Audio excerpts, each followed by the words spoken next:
The Road to Mecca. Muhammad Asad. 11 Jihad, Section 1-4. As I am leaving the Prophet's mosque, a hand grips mine, and as I turn my head, I meet the kind old eyes of Sidi Muhammad Azizawai, the Sanusi. O my son, how glad I am to see thee after all these months. May God bless thy step in the blessed city of the Prophet. Hand in hand, we walk slowly over the cobbled street leading from the mosque to the main bazaar. In his white North African burnous, Sidi Muhammad is a familiar figure in Medina, where he has been living for years, and many people interrupt our progress to greet him with the respect due not only to his 70 years but also to his fame as one of the leaders of Libya's heroic fight for independence. I want thee to know, O my son, that Sayyid Ahmed is in Medina. He is not in good health, and it would give him much pleasure to see thee. How long wilt thou remain here? Only until the day after tomorrow, I reply, but I shall certainly not leave without seeing Sayyid Ahmed. Let us go to him now. In the whole of Arabia there is no man whom I love better than Sayyid Ahmed, for there is no man who has sacrificed himself so wholly and so selflessly for an ideal. A scholar and a warrior, he has devoted his entire life to the spiritual revival of the Muslim community and to its struggle for political independence, knowing well that the one cannot be brought about without the other. How well I remember my first meeting with Sayyid Ahmed, many years ago, in Mecca. To the north of the holy city rises Mount Abu Qubays, the center of many ancient legends and traditions. From its summit, crowned by a small, whitewashed mosque with 2 low minarets, there is a wonderful view down into the valley of Mecca with the square of the Mosque of the Kaaba at its bottom and the colorful, loose amphitheater of houses climbing up the naked, rocky slopes on all sides. A little below the summit of Mount Abu Qubays, a complex of stone buildings hangs over narrow terraces like a cluster of eagles' nests, the Meccan seat of the Sanusi fraternity. The old man whom I met there, an exile to whom all ways to his home in Cyrenaica were closed after 30 years' fight and his 7-year odyssey between the Black Sea and the mountains of Yemen, bore a name famous throughout the Muslim world, Sayyid Ahmed, the Grand Sanusi. No other name had caused so many sleepless nights to the colonial rulers of North Africa, not even that of the great Abdul Qadir of Algeria in the 19th century, or of the Moroccan Abdul Karim who had been so powerful a thorn in the side of the French in more recent days. Those names, however unforgettable to the Muslims, had only a political import, while Sayyid Ahmed and his order had for many years been a great spiritual power as well. I was introduced to him by my Javanese friend Haji Agus Salim, who held a position of leadership in Indonesia's struggle for political emancipation and had come to Mecca on pilgrimage. When Sayyid Ahmed learned that I was a recent convert to Islam, he stretched out his hand toward me and said gently, "Welcome among thy brethren, O young brother of mine." Suffering was engraved on the beautiful brow of the aging fighter for faith and freedom. His face, with its little gray beard and sensually shrewd mouth between painful grooves, was tired, the lids fell heavily over the eyes and made them appear drowsy, the tone of his voice as soft and weighted with sorrow. But sometimes it flared up in him. The eyes assumed a glittering sharpness, the voice grew into resonance, and out of the folds of his white burnous an arm rose like an eagle's wing. Heir to an idea and a mission which, had it reached fulfillment, might have brought about a renaissance of modern Islam, even in the decay of age and illness and in the breakdown of his life's work, the North African hero had not lost his glow. He had the right not to despair, he knew that the longing after religious and political revival in the true spirit of Islam, which was what the Sanusi movement stood for, could never be wiped out of the hearts of the Muslim peoples. It was Sayyid Ahmed's grandfather, the great Algerian scholar Muhammad ibn Ali as-Sanusi, thus surnamed after the clan of Banu Sanas, to which he belonged, who in the first half of the century conceived the idea of an Islamic fraternity which might pave the way to the establishment of a truly Islamic commonwealth. After years of wandering and studying in many Arab lands, Muhammad ibn Ali founded the first Zawiyah, or lodge, of the Sunusi order at Mount Abu Qubays in Mecca and rapidly gained a strong following among the Bedouins of the Hijaz. He did not remain in Mecca, however, but returned to North Africa, ultimately to settle at Jaqbub, an oasis in the desert between Cyrenaica and Egypt, from where his message spread like lightning all over Libya and far beyond. When he died in 1859, the Sunusi, as all members of the order came to be known, held sway over a vast state stretching from the shores of the Mediterranean deep into equatorial Africa and into the country of the Tuareg in the Algerian Sahara. The term state does not precisely describe this unique creation, for the Grand Sunusi never aimed at establishing a personal rule for himself or for his descendants. What he wanted was to prepare an organizational basis for a moral, social, and political revival of Islam. In accordance with this aim, he did nothing to upset the traditional tribal structure of the region. Nor did he challenge the nominal suzerainty over Libya of the Turkish Sultan, whom he continued to recognize as the Caliph of Islam, but devoted all his efforts to educating the Bedouins in the tenets of Islam, from which they had deviated in the past, and to bringing about among them that consciousness of brotherhood which had been envisaged by the Quran but had been largely obliterated by centuries of tribal feuding. From the many Zawiyahs which had sprung up all over North Africa, the Sunusi carried their message to the remotest tribes and wrought within a few decades an almost miraculous change among Arabs and Berbers alike. The old intertribal anarchy gradually subsided, and the once unruly warriors of the desert became imbued with a hitherto unknown spirit of cooperation. In the Zawiyahs their children received education, not only in the teachings of Islam but also in many practical arts and crafts that previously had been disdained by the warlike nomads.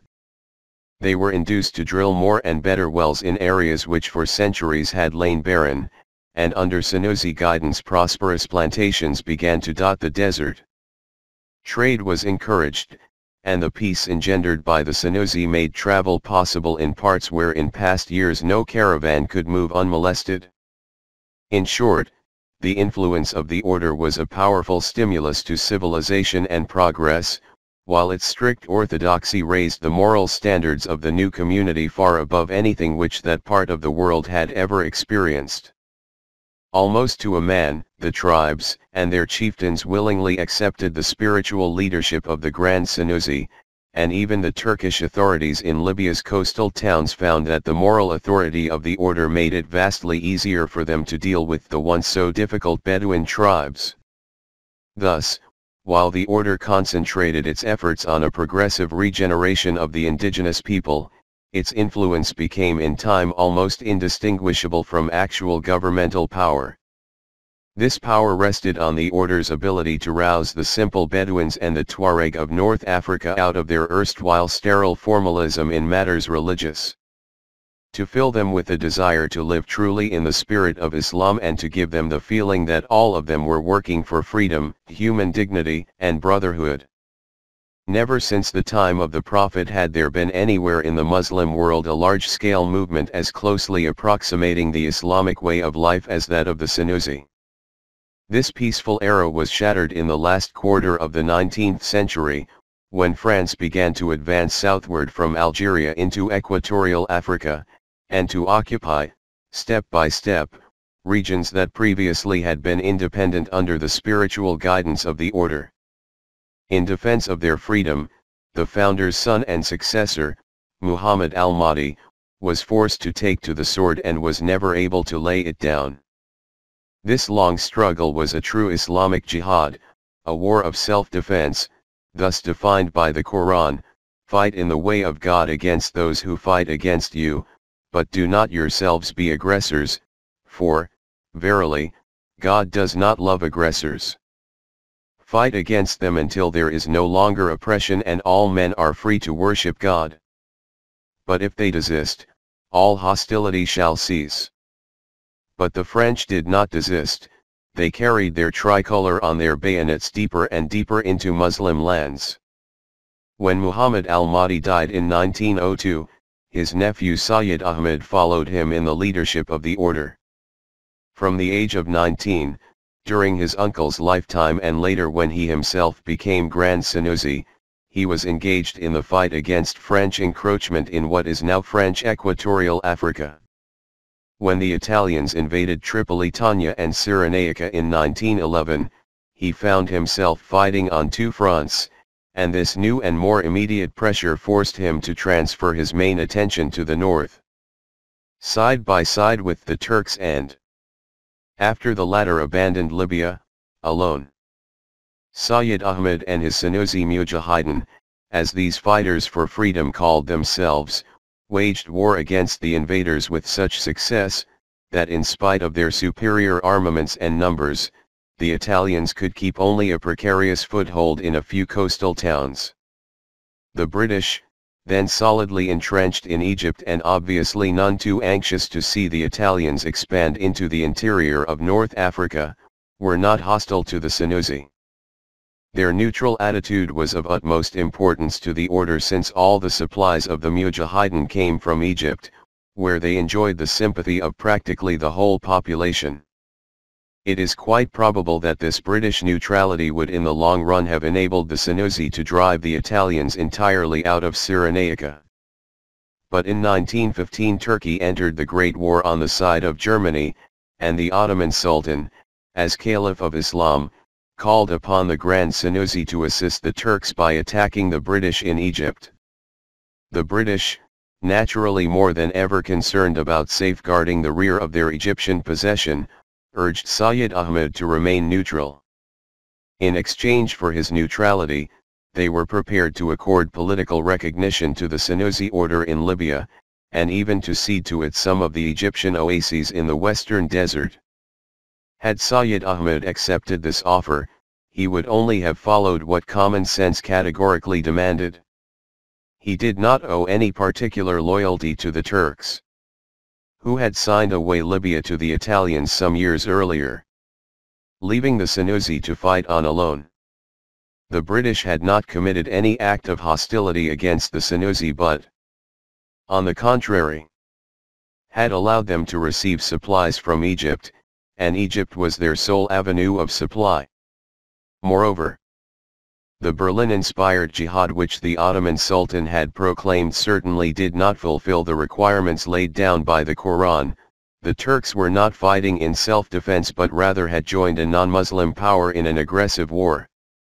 Thus, religious and political considerations alike pointed to one course alone for the Grand Senussi, to keep out of a war which was not his. Several of the most influential Senussi leaders, my friend Sidi Muhammad Azizawai among them, advised Sayyid Ahmed to remain neutral. But his quixotic sense of chivalry toward the Caliph of Islam finally outweighed the dictates of reason and induced him to make the wrong decision. He declared himself for the Turks and attacked the British in the western desert. This conflict of conscience and its eventual outcome were the more tragic as in the case of Sayyid Ahmed there was not merely a question of personal loss or gain but also, possibly, of doing irreparable harm to the great cause to which his whole life, and the lives of 2 generations before him, had been devoted. Knowing him as I do, there is no doubt in my mind that he was prompted by a most unselfish motive, the desire to safeguard the unity of the Muslim world, but I have as little doubt that, from a political point of view, his decision was the worst he could ever have made. By waging war against the British, he sacrificed, without fully realizing it at the time, the entire future of the Senussi order. From then on, he was forced to fight on 3 fronts, in the north against the Italians, in the southwest against the French, and in the east against the British. In the beginning he met with some success. The British, hard pressed by the German-Turkish advance toward the Suez Canal, evacuated the oases in the western desert, which were immediately occupied by Sayyid Ahmed. Flying Senussi columns mounted on dromedaries, led by Muhammad Azizawai, who in his wisdom had so strongly opposed this venture, penetrated to the vicinity of Cairo. At that moment, however, the fortunes of war suddenly shifted. The swift advance of the German-Turkish army was halted in the Sinai Peninsula and turned into a retreat. Shortly thereafter, the British counterattacked the Senussi in the western desert, reoccupied the frontier oases and wells, and thus cut off the sole supply route of the Mujahideen. The interior of Cyrenaica could not alone nourish a population engaged in a life-and-death struggle, and the few German and Austrian submarines that secretly landed arms and ammunition brought no more than token help. In 1917 Sayyid Ahmed was persuaded by his Turkish advisors to go by submarine to Istanbul and there arrange for more effective support. Before he left, he entrusted the leadership of the order in Cyrenaica to his cousin, Sayyid Muhammad al-Idris. Being of a more conciliatory disposition than Sayyid Ahmed, Idris almost at once attempted to come to terms with the British and the Italians. The British, who had disliked the conflict with the Senussi from the very beginning, readily agreed to make peace, and they exerted pressure on the Italians to do the same. Shortly afterward, Sayyid Idris was officially recognized by the Italian government as Amir of the Senussi, and was able to maintain a precarious quasi-independence in the interior of Cyrenaica until 1922. When it became obvious, however, that the Italians did not really mean to abide by their agreements but were bent on subjecting the entire country to their rule, Sayyid Idris, in protest, left for Egypt at the beginning of 1923, handing over leadership of the Senussi to a trusted old follower, Umar al-Mukhtar. The anticipated breach of agreements by the Italians followed almost immediately, and the war in Cyrenaica was resumed. Meanwhile in Turkey, Sayyid Ahmed met with disappointment after disappointment. It had been his intention to return to Cyrenaica as soon as he had achieved his purpose, but the purpose was never achieved. For, once in Istanbul, strange intrigues forced him to delay his return from week to week, from month to month. It would almost appear that the circles around the Sultan did not really desire the Senussi to succeed. The Turks had always been fearful lest one day the resurgent Arabs try to regain the leadership of the Muslim world. A victory of the Senussi would of necessity have heralded such an Arab resurgence and made the Grand Senussi, whose fame was almost legendary even in Turkey, the obvious successor to the Caliphate. That he himself had no such ambitions did not assuage the suspicions of the High Porte, and although he was treated with utmost respect and all honors due to his position, Sayyid Ahmed was politely but effectively detained in Turkey. The Ottoman breakdown in 1918 and the subsequent occupation of Istanbul by the Allies signaled the end of his misplaced hopes, and at the same time closed all avenues of return to Cyrenaica. But the urge to work for the cause of Muslim unity did not allow Sayyid Ahmed to remain inactive. As the Allied troops were landing at Istanbul, he crossed over to Asia Minor to join Kemal Ataturk, then still known as Mustafa Kemal, who had just begun to organize the Turkish resistance in the interior of Anatolia. One should remember that, in the beginning, the heroic struggle of Kemal's Turkey stood in the sign of Islam, and that it was religious enthusiasm alone that gave the Turkish nation in those grim days the strength to fight against the overwhelming power of the Greeks, who were backed by all the resources of the Allies. Placing his great spiritual and moral authority in the service of the Turkish cause, Sayyid Ahmed traveled tirelessly through the towns and villages of Anatolia, calling upon the people to support the Ghazi, or defender of the faith, Mustafa Kemal. The Grand Senussi's efforts and the luster of his name contributed immeasurably to the success of the Kemalist movement among the simple peasants of Anatolia, to whom nationalist slogans meant nothing, but who for countless generations had deemed it a privilege to lay down their lives for Islam. But here again the Grand Senussi had committed an error of judgment, not with regard to the Turkish people, whose religious fervor did lead them to victory against an enemy many times stronger, but with regard to the intentions of their leader, for no sooner had the Ghazi attained to victory than it became obvious that his real aims differed widely from what his people had been led to expect. Instead of basing his social revolution on a revived and reinvigorated Islam, Ataturk forsook the spiritual force of religion, which alone had brought him to victory, and made, quite unnecessarily, a rejection of all Islamic values the basis of his reforms. Unnecessarily even from Ataturk's viewpoint. For he could easily have harnessed the tremendous religious enthusiasm of his people to a positive drive for progress without cutting them adrift from all that had shaped their culture and made them a great race. In bitter disappointment with Ataturk's anti-Islamic reforms, Sayyid Ahmed withdrew completely from all political activity in Turkey and finally, in 1923, left for Damascus. There, in spite of his opposition to Ataturk's internal policies, he tried to serve the cause of Muslim unity by attempting to persuade the Syrians to reunite with Turkey.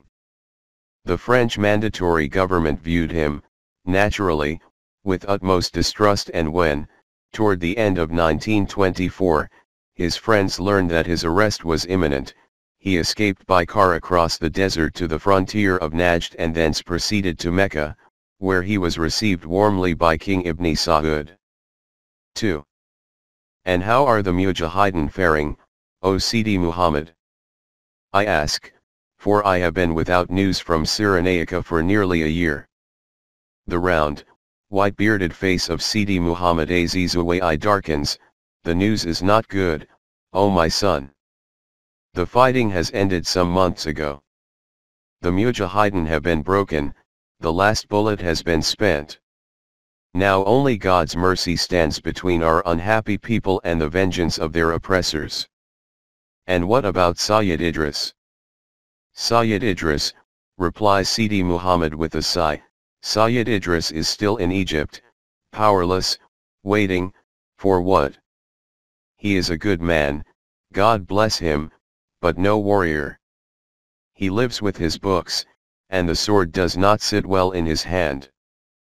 But Umar al-Mukhtar, he surely did not surrender?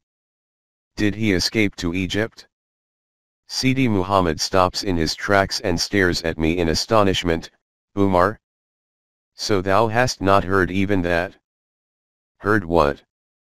My son, he says gently, Sidi Umar, may God have mercy on him, has been dead for nearly a year. Umar al-Mukhtar, dead.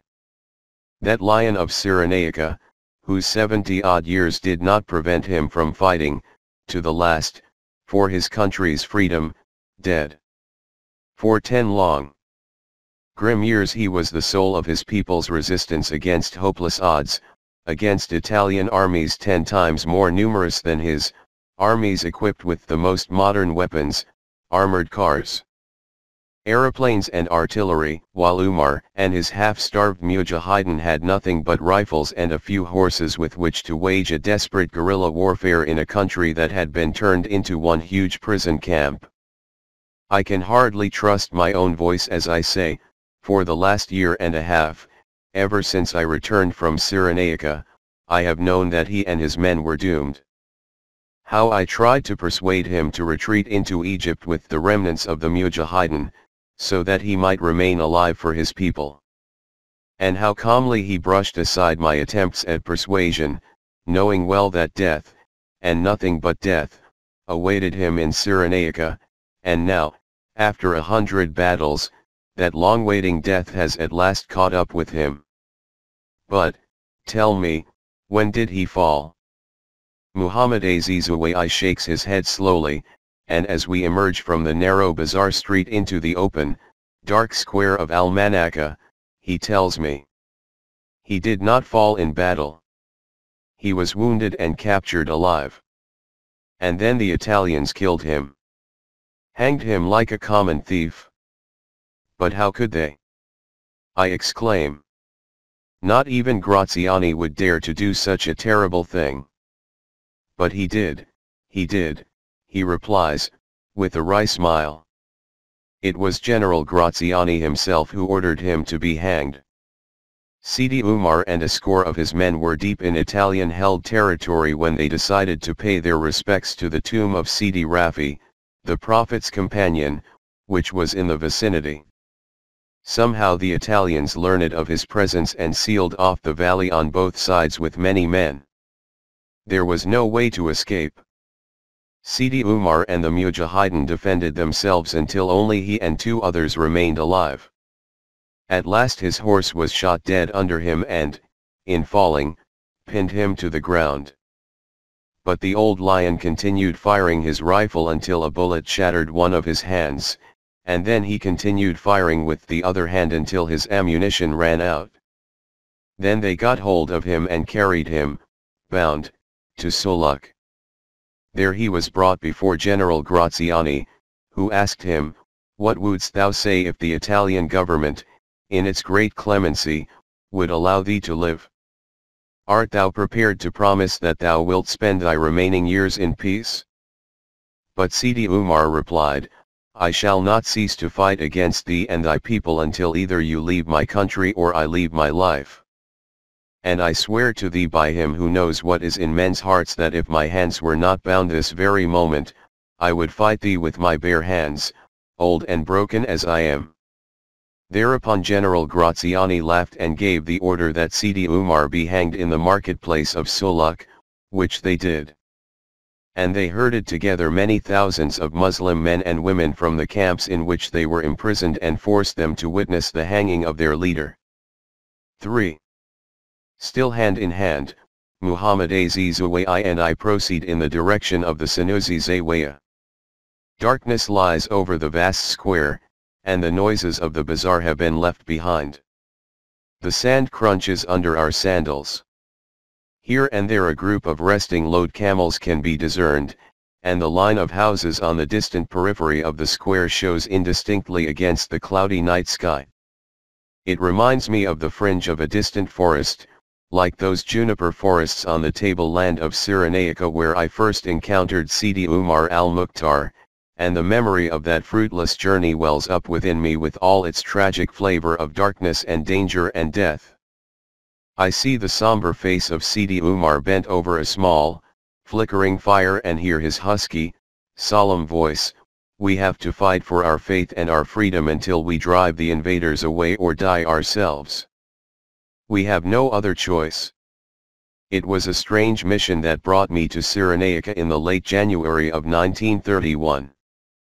Some months earlier, to be precise, in the autumn of 1930, the Grand Sanusi came to Medina. I spent hours in his and Muhammad Azizawai's company, discussing the desperate straits of the Mujahideen who were carrying on the struggle in Cyrenaica under the leadership of Umar al-Mukhtar. It was evident that unless they received quick and effective help from outside, they would not be able to last out much longer. The situation in Cyrenaica was roughly this: all the towns on the coast and several points in the northern part of the Jabal Akhdar, the Green Mountains of central Cyrenaica, were firmly held by the Italians. Between these fortified points they maintained continuous patrols with armored cars and considerable numbers of infantry, mostly Eritrean askaris, supported by an air squadron which made frequent sorties over the countryside. The Bedouins, who constituted the core of the Sanusi resistance, were unable to move without being spotted immediately and strafed from the air. It often happened that a reconnaissance plane reported the presence of a tribal encampment by wireless to the nearest post. And while the machine guns of the plane prevented the people from dispersing, a few armored cars would come up, driving straight through tents, camels and people, indiscriminately killing everyone within range, men, women, children, and cattle, and whatever people and animals survived were herded together and driven northward into the huge barbed wire enclosures which the Italians had established near the coast. At that time, toward the end of 1930, about 80,000 Bedouins, together with several 100,000 head of cattle, are herded together into an area which did not provide sufficient nourishment for a quarter of their number.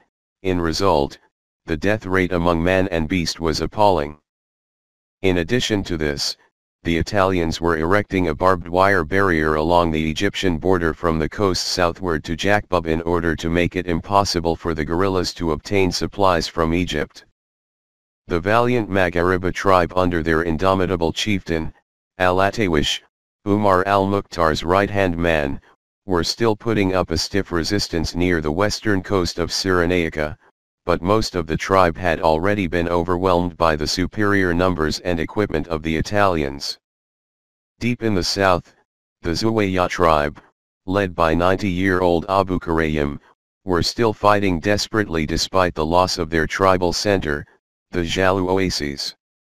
Hunger and disease were decimating the Bedouin population in the interior. All the fighting forces which Sidi Umar could deploy at any one time amounted to hardly more than 1,000 men. This, however, was not entirely due to lack of men. The kind of guerrilla warfare which the Mujahideen were waging did not favor large groupments of warriors but depended rather on the speed and mobility of small striking forces which would suddenly appear out of nowhere. Attack an Italian column or outpost, capture its arms and disperse without trace into the tangled juniper forests and broken up wadis of the Cyrenaican plateau. That such small bands, however brave and death-despising, could never win a decisive victory over an enemy who commanded almost unlimited resources of men and armaments was obvious. The question was, therefore, how to increase the strength of the Mujahideen so as to enable them not only to inflict sporadic losses on the invaders but to wrest from them the positions in which they were entrenched and hold those positions in the face of renewed enemy attacks. Such an increase of Senussi strength depended on several factors. A steady influx of badly needed food supplies from Egypt. Weapons with which to meet the onslaughts of aeroplanes and armored cars, especially anti-tank rifles and heavy machine guns. Trained technical personnel to employ such weapons and to instruct the Mujahideen in their use, and, lastly, the establishment of reliable wireless communications between the various groups of Mujahideen in Cyrenaica and secret supply depots within Egyptian territory. For about a week, evening after evening, the Grand Senussi, Sidi Muhammad, and I held counsel on what might be done. Sidi Muhammad expressed the opinion that an occasional reinforcement of the Mujahideen in Cyrenaica would not solve the problem. It was his belief that the oasis of Kufra, far to the south in the Libyan desert, which had been the headquarters of the Senussi order under Sayyid Ahmed, should again be made the focal point of all future warfare, for Kufra was still beyond the reach of Italian troops. It lay, moreover, on the direct, if very long and difficult, caravan route to the Egyptian oases of Baraya and Farafra, and therefore could be more effectively provisioned than any other point in the country. It could also be made a rallying center for the many thousands of Cyrenaican refugees who were living in camps in Egypt, and thus form a steady reservoir of manpower for Sidi Umar's guerrilla forces in the north. Properly fortified and equipped with modern weapons, Kufra could hold off machine gun attacks by low-flying aircraft, while bombing from great heights would not really endanger such a widely dispersed group of settlements. The Grand Senussi suggested that if such a reorganization of the struggle were possible, he himself would return to Kufra to direct future operations from there. I, for my part, insisted that for the success of such a plan it was imperative for Sayyid Ahmed to re-establish good relations with the British, whom he had so bitterly, and so unnecessarily, antagonized by his attack on them in 1915. Such an improvement of relations might not be impossible. For Britain was not very happy about Italy's expansionist mood, especially now that Mussolini was trumpeting to all the world his intention of re-establishing the Roman Empire on both shores of the Mediterranean, and was casting covetous glances on Egypt as well. My deep interest in the fate of the Senussi was due not only to my admiration of the extreme heroism in a righteous cause. What concerned me even more was the possible repercussion of a Senussi victory on the Arab world as a whole. Like so many other Muslims, I had for years pinned my hopes on Ibn Saud as the potential leader of an Islamic revival. And now that these hopes had proved futile, I could see in the entire Muslim world only one movement that genuinely strove for the fulfillment of the ideal of an Islamic society, the Senussi movement, now fighting a last-ditch battle for survival. And it was because Sayyid Ahmed knew how intensely my own emotions were involved with the Senussi cause that he now turned to me and, looking straight into my eyes, asked, "Wouldst thou, O Muhammad, go to Cyrenaica on our behalf and find out what could be done for the Mujahideen? Perhaps thou wilt be able to see things with clearer eyes than my people can." I looked back at him and nodded, without a word. Although I was aware of his confidence in me and, therefore, not completely surprised by his suggestion, it nevertheless took my breath away. The prospect of an adventure of such magnitude exhilarated me beyond words, but what thrilled me even more was the thought of being able to contribute something to the cause for which so many other men had given their lives. Sayyid Ahmed reached toward a shelf above his head and drew out a copy of the Quran wrapped in a silken cloth. Placing it on his knees, he took my right hand between both of his and laid it on the book. "Swear, O Muhammad, by him who knows what is in the hearts of men, that thou wilt always keep faith with the Mujahideen." I took the oath, and never in my life have I been surer of what I pledged than at that moment. The mission which Sayyid Ahmed entrusted to me required extreme secrecy. Since my relations with the Grand Senussi were well known and could not have escaped the notice of the foreign missions in Jeddah, it was not advisable to travel openly to Egypt and run the risk of being trailed there. My recent uncovering of the intrigues behind Faisal ad-Dawish's rebellion had certainly not enhanced my standing with the British. And it was only too probable that they would watch me closely from the moment I set foot on Egyptian soil. We decided, therefore, that even my going to Egypt should be kept in the dark. I would cross the Red Sea in one of those Arabian sailing ships and land surreptitiously, without passport or visa, at some secluded point on the coast of Upper Egypt. In Egypt I would be able to move about freely in the guise of a Hijazi townsman. For the many Meccans and Medinesa who went there in pursuit of trade or in search of prospective pilgrims were a familiar sight in Egyptian towns and villages, and as I spoke the Hijazi dialect with perfect ease, I could pass anywhere for a native of one of the two holy cities. Several weeks of preparation were required to complete the arrangements which involved secret exchanges of letters with Sidi Umar in Cyrenaica as well as with Senussi contacts in Egypt. And so, it was only in the first week of January 1931, that Zaid and I made our way out of the Hijazi port town of Yanbu to a little frequented part of the shore. It was a moonless night, and walking over the uneven path in sandals was most unpleasant. Once, when I stumbled, the butt of the lugger pistol tucked under my Hijazi kaftan struck my ribs, and this brought vividly to my mind the dangerous nature of the adventure on which I was embarking. Here I was, walking toward a rendezvous with an obscure Arabian skipper who was to take me in his dhow across the sea and land me secretly somewhere on the Egyptian coast. I had no papers with me which could betray my identity, and so, if I were caught in Egypt, it would not be an easy matter to prove who I was. But even the risk of spending a few weeks in an Egyptian jail was nothing as compared with the dangers that lay farther ahead. I would have to make my way across the entire width of the western desert, avoiding detection by Italian spotter planes and possibly also armored car patrols, into the heart of a country in which only weapons spoke. Why was I doing this? I asked myself. Although danger was not unknown to me, I had never sought it out for the sake of a possible thrill. Whenever I had gone into it, it was always in response to urges, conscious or unconscious, connected in a very personal way with my own life. Then what about the present undertaking? Did I really believe that my intervention could turn the tide in favor of the Mujahideen? I wanted to believe it, but in my innermost I knew that I was setting out on a quixotic errand. Then why, in God's name, was I risking my life as I had never risked it before, and with so little promise ahead? But the answer was there before the question was even consciously formulated.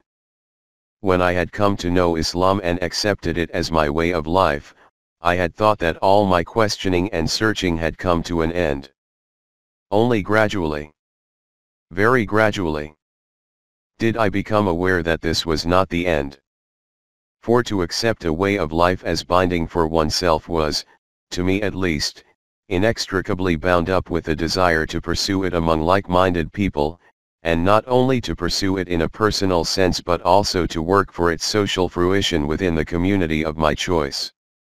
To me, Islam was a way and not an end, and the desperate guerrillas of Umar al-Mukhtar were fighting with their lifeblood for the freedom to tread that way, just as the companions of the Prophet had done 13 centuries ago. To be of help to them in their hard and bitter struggle, however uncertain the outcome, was as personally necessary to me as to pray. And there was the shore. In the soft swell of the wavelets that lapped against the pebbles rocked the rowboat that was to take us to the ship anchored in the dark distance beyond. As the solitary oarsman rose from the waiting boat, I turned to Zayd. Zayd, my brother, dost thou know that we are going into a venture which may prove more threatening to thee and me than all of Ad-Daesh's Ikhwan put together? Dost thou not look back with yearning to the peace of Medina and thy friends? Thy way is my way, O my uncle, he replied. And hast thou not told me thyself that water which stands motionless becomes stale and foul? Let us go, and may the water run until it becomes clear. The ship was one of those large, clumsy dhows which ply all around the coasts of Arabia, built entirely of wood, smelling of dried fish and seaweed, with a high poop, 2 Latin-rigged masts and a large, low-ceilinged cabin between them.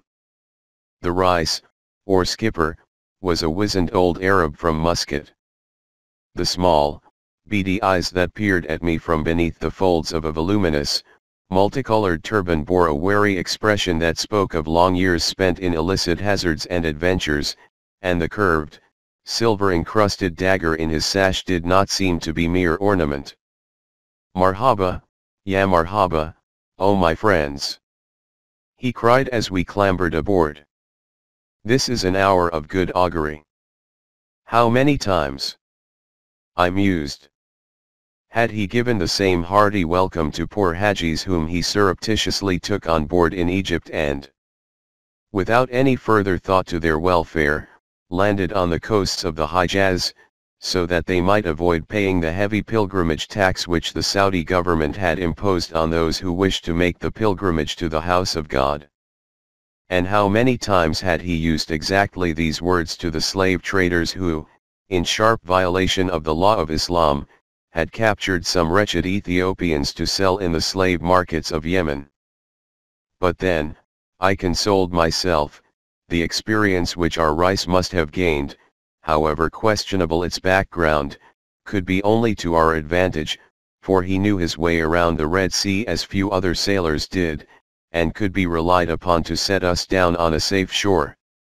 And indeed, 4 nights after we had embarked on the dhow, we were landed, again in the small rowboat, north of the port of Qusair on the coast of Upper Egypt. To our astonishment, the Rais refused to accept payment, for, he said with a grin, I have been paid by my masters. May God be with you. As I had expected, it was not difficult to make ourselves inconspicuous in Qusair, for the town was accustomed to seeing men in Hijazi garb. On the morning after our arrival, we booked seats in a ramshackle bus bound for Asiyut on the Nile. And, sandwiched between an alarmingly fat woman who carried a basket full of chickens in her vast lap and an old fella who, upon observing our attire, immediately started reminiscing about the Hajj he had performed 10 years earlier. Zaid and I started on the first stage of our African journey. I had always thought that any man engaged in a surreptitious and risky undertaking was bound to feel as though he were the object of suspicion on the part of everyone he encountered, and that his disguise could easily be seen through. But, strangely enough, I did not have that feeling now. During my past years in Arabia I had entered the life of its people so fully that somehow it did not occur to me to regard myself as anything but one of them. And although I had never shared the peculiar business interests of the Meccans and Medinesa, I now felt so entirely at home in my role of pilgrim tout that I promptly became involved in an almost professional discussion with several other passengers on the virtues of performing the Hajj. Zaid fell into the spirit of the game with great zest, and so the first hours of our journey were spent in lively conversation. After changing to a train at Asiyut, we finally arrived at the small town of Bani Suef and went straight to the house of our Sanusi contact, Ismail Adh Hibi, a short, stout man of merry countenance, speaking the resonant Arabic of Upper Egypt. Being only a clothier of moderate means, he was not one of the notables of the town, but his allegiance to the Sanusi order had been proved on many occasions, and his personal devotion to Sayyid Ahmed made him doubly trustworthy. Although the hour was late, he aroused a servant to prepare a meal for us, and while we waited for it, he recounted the arrangements he had made. First of all, immediately on receipt of Sayyid Ahmed's message, he had contacted a well-known member of the Egyptian royal family who for many years had been an ardent and active supporter of the Sanusi cause. The prince was fully apprised of the purpose of my mission. He had readily consented to place the necessary funds at my disposal and also to provide mounts and 2 reliable guides for the desert journey to the Cyrenaican border. At this moment, our host informed us, they were awaiting us in one of the palm orchards outside Bani Suef. Zaid and I now discarded our Hijazi dress, which would arouse too much curiosity on the western desert routes. In its place we were provided with cotton trousers and tunics of North African cut as well as with woolen burnouses such as are worn in western Egypt and Libya. From the basement of his house Ismail produced 2 short cavalry carbines of Italian pattern, for it will be easier to replenish your ammunition for this kind of rifle among the Mujahideen. On the following night, guided by our host, we made our way out of the town. Our 2 guides proved to be Bedouins from the Egyptian tribe of Alad Ali, among whom the Sanusi had many supporters. One of them, Abdullah, was a vivacious young man who had participated a year earlier in the fighting in Cyrenaica and could thus give us a good deal of information about what we might expect there.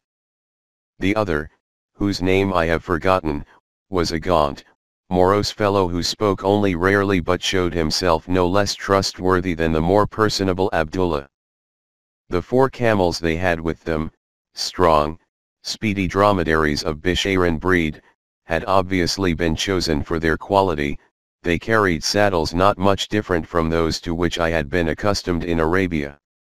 As we were to move rapidly, without long halts, cooked food would be out of the question most of the way. Consequently, our provisions were simple, a large bag full of dates and a smaller bag filled to bursting with hard, sweetened biscuits made of coarse wheat flour and dates, and 3 of the camels had waterskins attached to their saddles. Shortly before midnight, Ismail embraced us and invoked God's blessing on our enterprise. I could see that he was deeply moved. With Abdullah leading, we left the palm orchard behind us and soon, under the light of a bright moon, ambled at a brisk pace over the gravelly desert plain toward the northwest. Owing to the necessity of avoiding any encounter with the Egyptian frontier administration, whose cars and camel-mounted constabulary might, for all we knew, patrol this part of the western desert, we took care to keep as far as possible from the main caravan tracks. But as almost all traffic between Baraya and the Nile Valley went via Fayyum, far to the north, the risk was not too great. During the first night out we covered about 30 miles and stopped for the day in a clump of tamarisk bushes. On the second and following nights we did much better, so that before dawn of the fourth day we arrived at the rim of the deep depression within which lay the oasis of Baraya.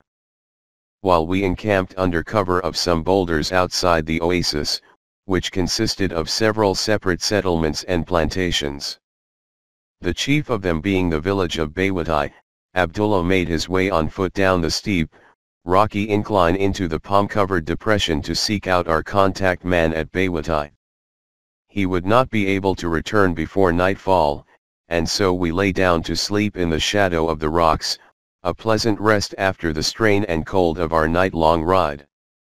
Nevertheless, I did not sleep much, for too many ideas occupied my mind. Ruminating on our plans, it seemed to me that it would not be too difficult to maintain a permanent line of communications between Bani Suef and Baraya. Even large caravans would be able, I was certain, to proceed undetected between these 2 points if sufficient care was taken. Despite the fact that a frontier administration post was situated at Baywatai, we could see its white buildings from our hiding place above the oasis. It might be possible to establish a secret wireless transmitter in one of the more isolated villages in the south of Baraya. On this point I was reassured some hours later by Abdullah and the old Berber, our contact man, who accompanied him. It appeared that, on the whole, the oasis was only loosely supervised by the government, and what was even more important, the population was overwhelmingly pro-Sanusi. 5 more nights of strenuous riding. First over gravel and broken ground and then through flat sand dunes. Past the uninhabited Sitra oasis and its lifeless, dark blue salt lake fringed by reeds and thickets of wild palms, over the Arj depression with its fantastic, craggy chalk rocks, to which the moonlight imparted a ghostly, otherworldly appearance, and, toward the end of the 5th night, our first view of the oasis of Siwa.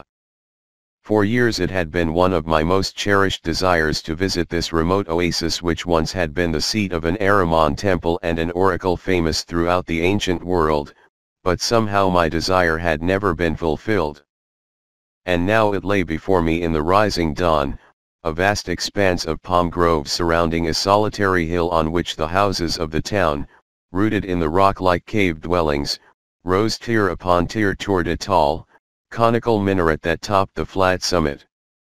It was a bizarre conglomeration of crumbling masonry such as one might behold in a dream. I was seized with an urge to enter its mysterious confines and to wander through lanes that had witnessed the times of the pharaohs, and to see the ruins of the temple in which Croesus, king of Lydia, heard the oracle that spelled his doom, and the Macedonian Alexander was promised conquest of the world. But once again my longing was to remain unfulfilled. Although so near, the town of Siwa must needs remain closed to me. To visit a place so remote from contacts with the outer world and so unaccustomed to strangers that every new face was bound to be noticed at once would indeed have been foolhardy. For, situated almost on the Libyan border, Siwa was most closely watched by the frontier administration and also, beyond any doubt, full of informers in Italian pay. And so, regretfully consoling myself with the thought that it was not my portion to see it on this trip, I dismissed Siwa from my mind. We skirted the town in a wide circle to the south and finally made camp in a grove of wild palms. Without allowing himself to rest, for we had no intention of stopping so close to the border any longer than was absolutely necessary, Abdullah immediately rode off to the neighboring hamlet to find the man whom Sayyid Ahmed had entrusted with seeing us across the frontier. After a few hours, he returned with the 2 new guides and the 4 fresh camels that were to take us onward. The guides, Barasa Bedouins from the Jabal Akhtar, were Umar al-Mukhtar's men, sent especially by him to lead us through the gap between the Italian-occupied oases of Jakbub and Jalu onto the Cyrenaican plateau, where I was to meet Umar. Abdullah and his friend took leave of us to return to their village in Egypt, and under the guidance of the two mujahideen, Khalil and Abdur Rahman, we started on our week's trek across the almost waterless desert steppe that gently ascends toward the Jabal Akhdar. It was the hardest desert journey I had ever experienced. Although there was not much danger of discovery by Italian patrols if one took care to hide in daytime and travel only by night, the necessity of avoiding the widely spaced wells made the long march a nightmare. Only once were we able to water our camels and refill our waterskins from a desolate well in Wadi al-Mra, and this almost proved our undoing. We had arrived at the well later than we had expected. In fact, dawn was breaking when we started to draw water for the animals, and the sun stood above the horizon when we finished. We had still, as Khalil told us, 2 good hours to go before we would reach the rocky depression that was to be our hiding place for the day. But hardly had we resumed our march when the ominous drone of an aeroplane broke the desert silence, and a few minutes later a small monoplane appeared over our heads, banked steeply, and began to circle in a steadily lowering spiral. There was no place to take cover, and so we jumped down from the camels and scattered. At that moment the pilot opened fire with his machine gun. "Down, down on the ground!" I shouted. "Don't move, play dead." But Khalil, who must have experienced many such encounters in his long years with the Mujahideen, did not play dead. He lay down on his back, his head against a boulder, and, resting his rifle on one raised knee, started firing at the oncoming plane, not at random, but taking careful aim before every shot, as if at target practice. It was an extremely daring thing to do, for the plane went straight for him in a flat dive, spraying the sand with bullets.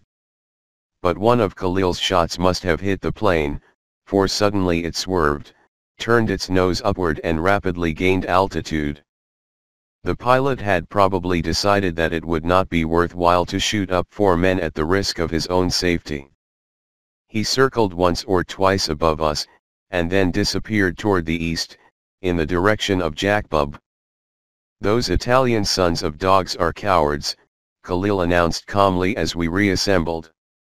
"They like to kill, but they do not like to expose their own skins too much." None of us had been injured, but Abdur Rahman's camel was dead. We transferred his saddlebags to Zaid's animal, and henceforth he rode pillion behind Zaid. 3 nights later we reached the juniper forests of the Jabal Akhdar and gratefully exchanged our exhausted camels for the horses that had been waiting for us at a secluded spot in the custody of a group of mujahideen. From now on the desert lay behind us. We rode over a hilly, rocky plateau crisscrossed by innumerable dry stream beds and dotted with juniper trees which in places formed almost impenetrable thickets. This wild and pathless land in the heart of Italian-occupied territory was the hunting ground of the Mujahideen. 4 more nights brought us to Wadi at-Taban, the Valley of the Tired One, as it was most appropriately named, where we were to meet Umar al-Mukhtar. Safely ensconced in a thickly wooded gully, with our horses hobbled in the lee of a rock, we awaited the coming of the lion of the Jabal Akhdar. The night was cold and starless and filled with a rustling silence. It would still be some hours until Sidi Umar arrived, and as the night was exceedingly dark, our 2 Barasa Bedouins saw no reason why we should not replenish our supply of water from the wells of Buladin Sfaya, a few miles to the east. True, there was a fortified Italian post less than half a mile from Buladin Sfaya. "But," said Khalil, "those curs will not dare to leave their walls in so dark a night." Thus Khalil, accompanied by Zaid, set out on horseback with 2 empty water skins, having wrapped rags around the hooves of their horses to prevent any sound on the rocky ground. They disappeared into the darkness while Abdur Rahman and I huddled together for warmth against the low rocks. It would have been too risky to light a fire. After an hour or so, some twigs crackled among the junipers, a sandal struck softly against a stone. My companion, instantly alert, stood straight for a while, the rifle in his hands, and peered into the darkness. A subdued call, not unlike the wail of a jackal, came from the thicket, and Abdurrahman, cupping his hand before his mouth, answered with a similar sound. The figures of two men appeared before us. They were on foot and carried rifles. When they came closer, one of them said, "The way of God," and Abdurrahman replied, "There is no might and no power beside him," which seemed to be a kind of password. Of the two new arrivals, both of them clothed in ragged jards, the wraps of Libyan Bedouins, one apparently knew Abdurrahman, for he gripped both his hands and greeted him affectionately. I was introduced, and the two mujahideen clasped hands with me in turn. One of them said, "May God be with thee. Sidi Umar is coming." We stood listening. After perhaps 10 minutes, the twigs again crackled in the juniper bushes and 3 more men emerged from the shadows, each from a different direction, converging upon us with rifles ready. When they had convinced themselves that we were indeed those whom they expected to meet, they immediately fanned out into the thicket, again in different directions, obviously intending to keep good watch over their leader's safety. And then he came, riding a small horse whose hooves were muffled in cloth. 2 men walked on each side and several more followed him. When he reached the rocks by which we were waiting, one of his men helped him to dismount, and I saw that he moved with difficulty. Later I learned that he had been wounded in a skirmish some 10 days earlier. In the light of the rising moon, I could now see him clearly. A man of middle size. Strong of bone, a short, snow-white beard framed his somber, deeply lined face, the eyes lay deep in their sockets. From the creases around them one could guess that in different circumstances they might have readily laughed, but now there was nothing in them but darkness and suffering and courage. I stepped forward to meet him and felt the strong pressure of his gnarled hand. "Welcome, my son," and as he spoke his eyes swept over me, keenly, appraisingly, the eyes of a man to whom danger was daily bread. One of his men spread a blanket on the ground and Sidi Umar sat down heavily. Abdurrahman bent over to kiss his hand and then, after asking the leader's permission, set himself to lighting a small fire under the protective overhang of a rock.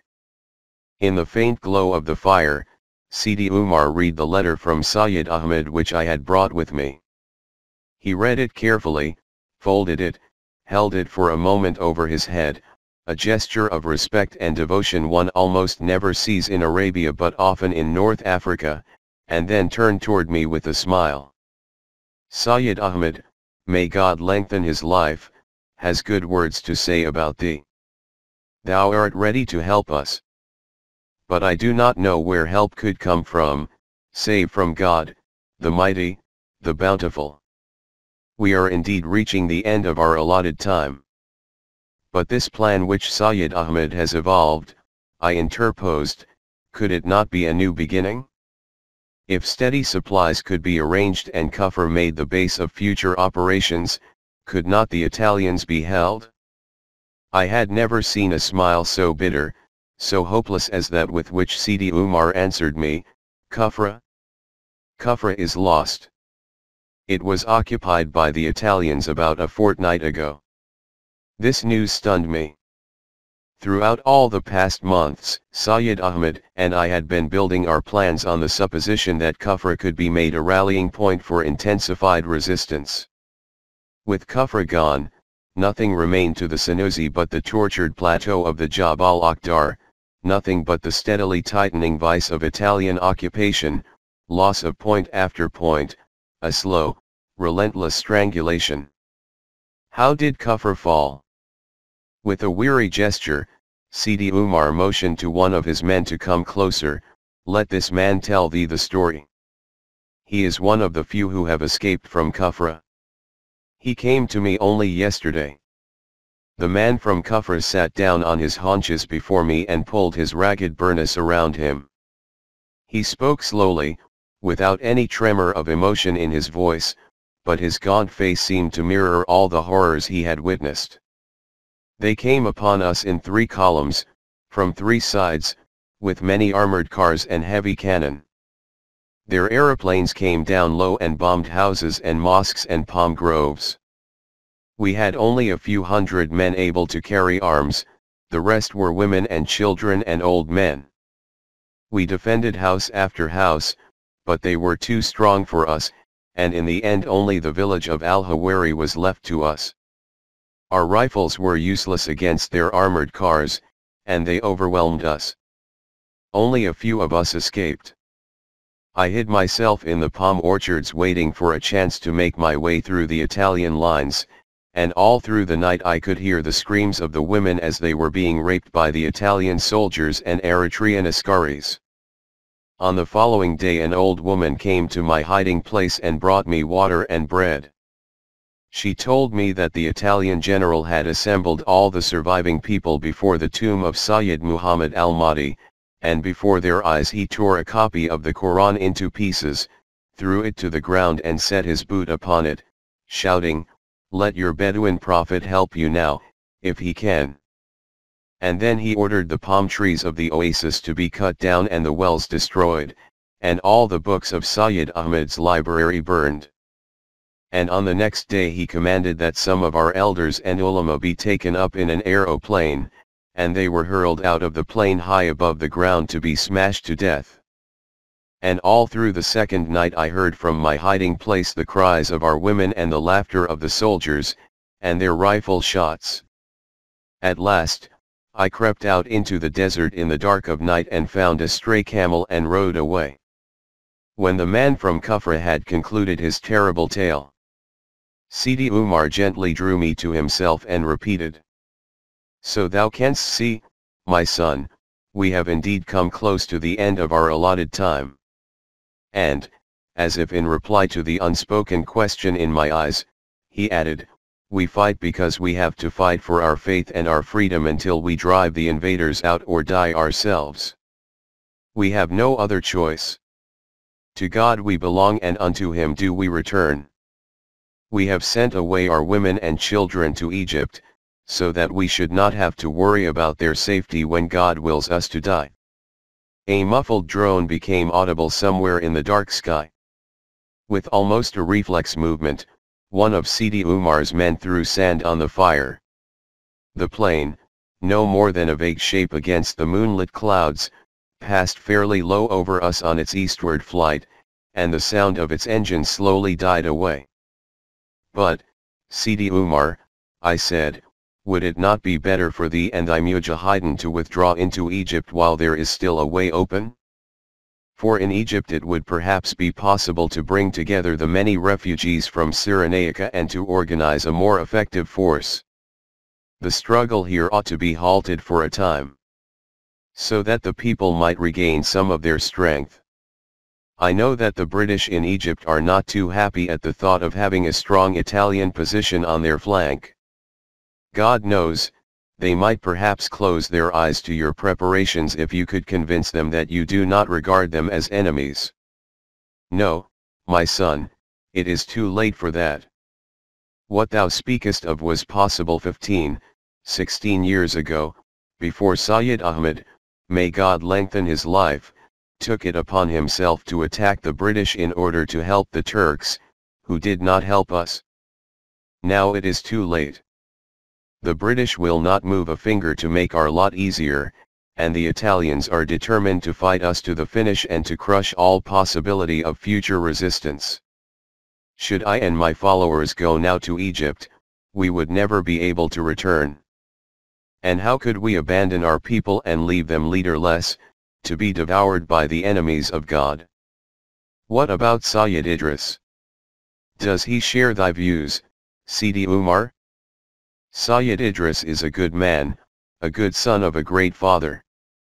But God has not given him the heart to sustain such a struggle. There was a deep earnest, but no despondency, in Sidi Umar's voice, as he thus discussed with me the inevitable outcome of his long struggle for freedom. He knew that nothing awaited him but death. Death held no terror for him, he did not seek it, but neither did he try to evade it. And, I am sure, even if he had known what kind of death lay before him, he would not have tried to avoid it. He seemed to be conscious in every fiber of his body and mind that each man carries his destiny within himself, wherever he goes and whatever he does. A soft commotion became audible from within the brush, so soft that one might have remained unaware of it under ordinary circumstances, but these were no ordinary circumstances. With my ears tensed in anticipation of all manner of danger from unexpected quarters, I could clearly distinguish the faint sounds of stealthy movement that had stopped abruptly, to be resumed a few moments later. The bushes parted and out stepped Zayd and Khalil, accompanied by two of the sentries. The horses they led were loaded with bulging water skins. At the sight of Sidi Umar, Khalil rushed forward to kiss the leader's hand, whereupon I introduced Zayd. The sharp eyes of Sidi Umar rested with obvious approval on Zayd's austere face and spare figure. Placing his hand on Zayd's shoulder, he said, "Welcome to thee, O brother from the land of my fathers. Of which Arabs art thou?" And when Zayd told him that he belonged to the tribe of Shamir, Umar nodded smilingly, "Oh, then thou art of the tribe of Hadim at-Tayyi, the most generous of men." Some dates wrapped in a piece of cloth were placed before us by one of Sidi Umar's men, and he invited us to the simple fare. When we had eaten, the old warrior stood up. "It is time to move on, brothers. We are too close to the Italian post at Buletin Sfaya to allow daybreak to find us here." We broke our improvised camp and rode on behind Sidi Umar, while the rest of his men followed on foot. As soon as we emerged from the gully, I saw that Sidi Umar's company was much larger than I had thought. One by one, dark shadows darted from behind rocks and trees and joined our column, while several more men were strung out in loose pickets far to its right and left. No casual observer would have guessed that there were about 30 men around us, for each of them moved with the silence of a Red Indian scout. Before dawn we reached the main encampment of Umar al-Mukhtar's own door, guerrilla band, which at that time consisted of a little over 200 men. It was sheltered in a deep, narrow gorge, and several small fires were burning under overhanging rocks. Some men were sleeping on the ground.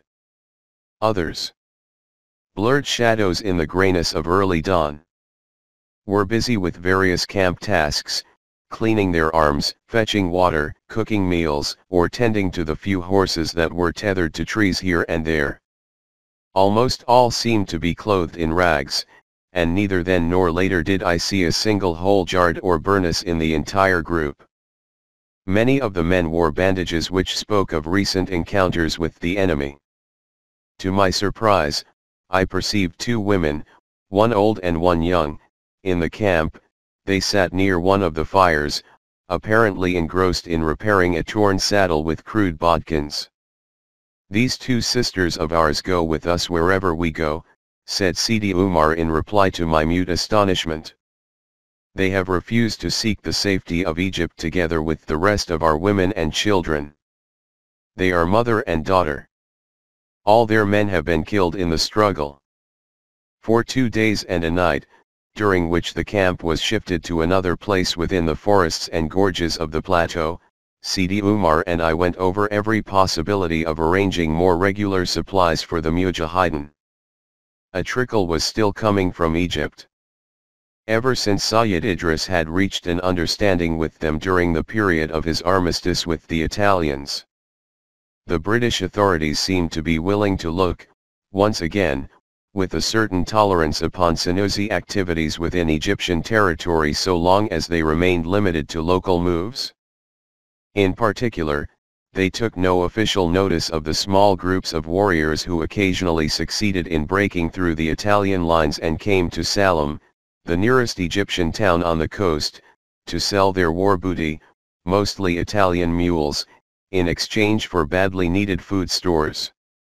Such expeditions, however, were extremely hazardous for the Mujahideen and could not often be undertaken, the more so since the Italians were making rapid progress with the barbed wire entanglements that ran along the Egyptian border. Sidi Umar agreed with me that the only alternative could be a supply route along the way I had come, with secret depots in the Egyptian oases of Baraya, Farafra, and Siwa, but he was very doubtful whether the scheme could long elude the vigilance of the Italians. Umar's apprehensions proved only too well founded. A few months later one such supply caravan did reach the Mujahideen, but was spotted by the Italians while passing through the gap between Jakbub and Jalu. Soon afterward a fortified Italian post was established at Bertarfai, about halfway between the two oases, and this, in addition to almost continuous air patrols, made further enterprises of this kind far too risky. I had now to think of my return. Not being very keen on retracing the long, arduous trail I had pursued on my westward journey, I inquired of Sidi Umar whether any shorter route was feasible. There was, he told me, but a dangerous one, through the barbed wire entanglements, to Salem. As it happened, a band of Mujahideen were ready to set out on a venture of this kind in order to bring flour from Salem. If I wanted, I could join them. I decided that I wanted. Zayd and I took leave of Umar al-Mukhtar, never to see him again. Less than 8 months later he was captured and executed by the Italians. After about a week's march, only by night, over the rough terrain and through the juniper thickets of the eastern Jabal Akhdar, our band of some 20 men reached the Egyptian-Cyrenaican border near the point where we planned to make our breakthrough. This point had not been selected at random. Although the barbed wire barrier already covered the greater part of the frontier, it was in those days not quite completed. At some places, as here, there was only a single entanglement about 8 feet high and 4 feet wide, while in other places there were already as many as 3 separate rows strung in heavy, multiple coils over poles embedded in concrete foundations. The spot we had chosen was only half a mile or so from a fortified outpost in which, we knew, there were armored cars as well, but it had been a choice between this sector of the border or another which might perhaps be less well fortified but guarded by a double or even triple line of wire. Arrangements had been made for us to be met a few miles inside Egyptian territory by Senussi supporters with transport animals. Thus, it would not be necessary to endanger our own horses. They were sent back in the charge of a few of the Mujahideen, while the rest, Zayd and I among them, approached the wire on foot shortly before midnight. Darkness was our only protection, for the Italians had cut down all trees and bushes along the frontier. With pickets posted at a distance of several hundred yards to the north and south, 6 of our men, armed with wire cutters and heavy leather gloves captured in previous raids on Italian working parties, crept forward on all fours. We others covered their advance with our rifles. It was a tense moment. Straining my ears for the slightest sound, I could hear only the crunch of gravel under the weight of the advancing bodies and the occasional call of a night bird. Then came the screech of the first shears biting into the wire. It sounded like an explosion to my ears, followed by a subdued staccato of snapping metal strands. Snap, snap, snap.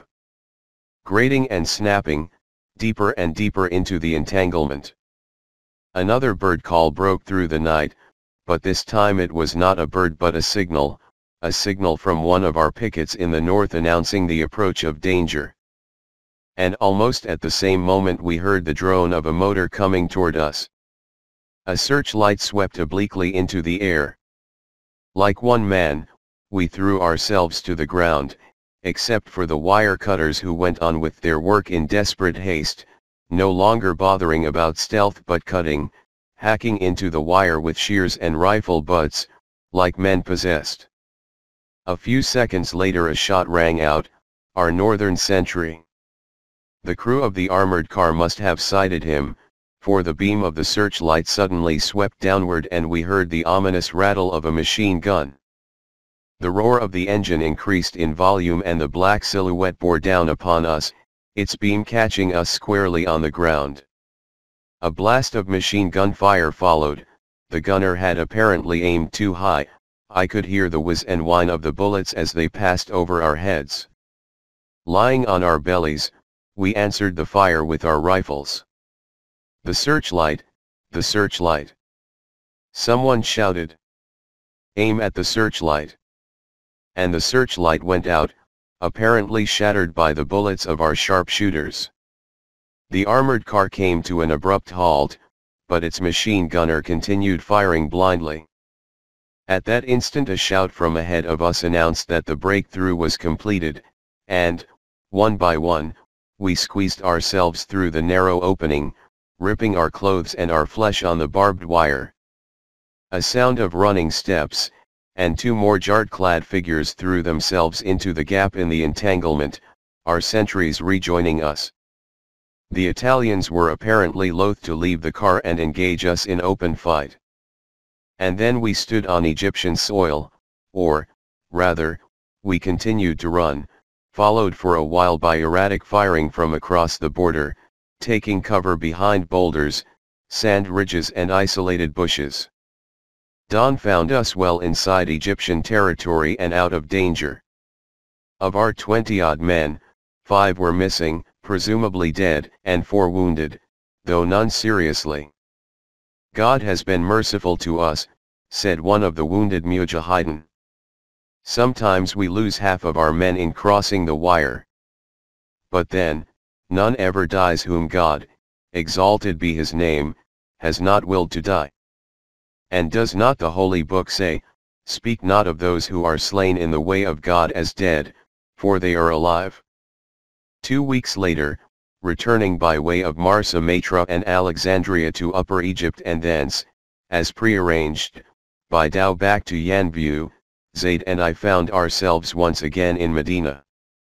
The entire venture had taken about 2 months, and our absence from the Hijaz had hardly been noticed. As I step with Sidi Muhammad Azizawai over the threshold of the humble Sanusi Zawaya of Medina, those dim echoes of death and despair linger in my mind, and the smell of juniper trees, and the contraction of my heart at the sound of bullets passing over my head, and the pain of a hopeless quest, and then the memory of my Cyrenaican adventure fades away and only the pain remains.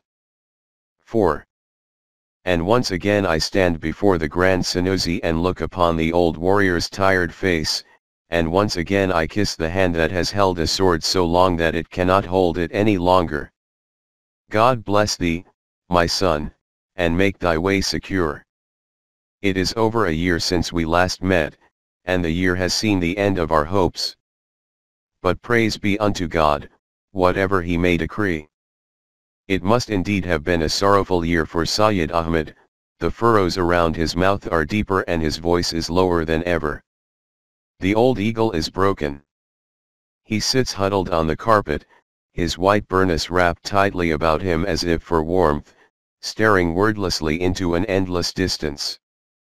"If we could only have saved Umar al-Mukhtar," he whispers. "If we could only have persuaded him to escape to Egypt while there was yet time." "Nobody could have saved Sidi Umar," I comfort him. "He did not want to be saved. He preferred to die if he could not be victorious. I knew it when I parted from him, O Sidi Ahmed." Sayyid Ahmed nods heavily. "Yes, I too knew it, I too knew it. I knew it too late. Sometimes it occurs to me that I was wrong to heed the call from Istanbul, 17 years ago.